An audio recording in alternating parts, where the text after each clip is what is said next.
Bonjour à tous, Centre de l'épaule, Docteur L'Esprit à Bordeaux. Cette vidéo s'adresse aux patients opérés il y a environ 6 semaines qui devaient venir au contrôle post-opératoire avec les kinésithérapeutes du centre afin d'évaluer leur première phase passive et donner des indications sur les suites quant au sevrage de la telle et au travail actif aidé puis actif. Dans un premier temps, avec ce confinement, restez agréable avec votre entourage et conciliant avec ma secrétaire qui annule individuellement chaque patient, que ce soit des patients à opérer ou des patients qui devaient venir en consultation. Euh, voilà, cette première phase passive vient de se dérouler. Vous avez fait de la kiné, malheureusement, les centres de kiné sont fermés désormais et il faut travailler personnellement au domicile. La première difficulté, c'est gérer la douleur. Pour gérer la douleur, vous faisiez des dentalgiques, voire anti-inflammatoires, mais c'est peu préconisé pour le moment. Et vous mettez en place soit des packs chauds, soit de la glace sur l'épaule. Faites des bains chauds, des douches chaudes. À 6 semaines, les douleurs sont plutôt musculaires qu'inflammatoires. Aidez-vous parfois avec du tissu gel, Flector tissu gel, ou des emplâtres à 1% de Voltaren que vous pouvez acheter en pharmacie sans ordonnance.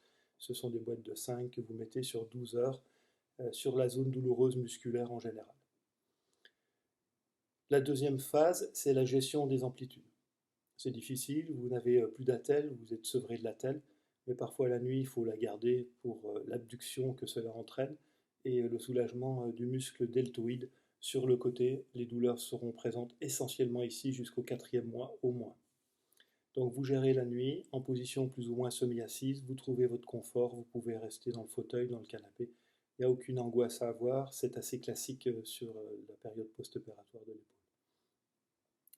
La phase de mobilisation, pardon, elle doit se poursuivre parce qu'à 6 semaines, l'épaule reste encore raide et il va falloir continuer à la travailler personnellement tous les jours, 3 fois par jour, par série de 10, en auto-assouplissement. Si le kiné ne vous a pas montré les exercices d'auto-assouplissement, vous allez utiliser l'épaule saine et la main opposée pour mobiliser l'épaule opérée.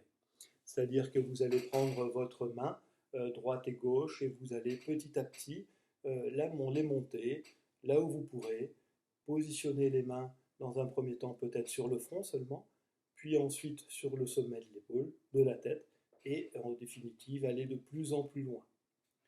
Ces exercices doivent être faits périodiquement et vous pouvez regarder par rapport à cette fiche. La position peut être faite en départ en décubitus dorsal, c'est-à-dire sur le dos. Petit à petit, vous laissez les mains aller vers l'arrière ou en position semi-couchée ou assise.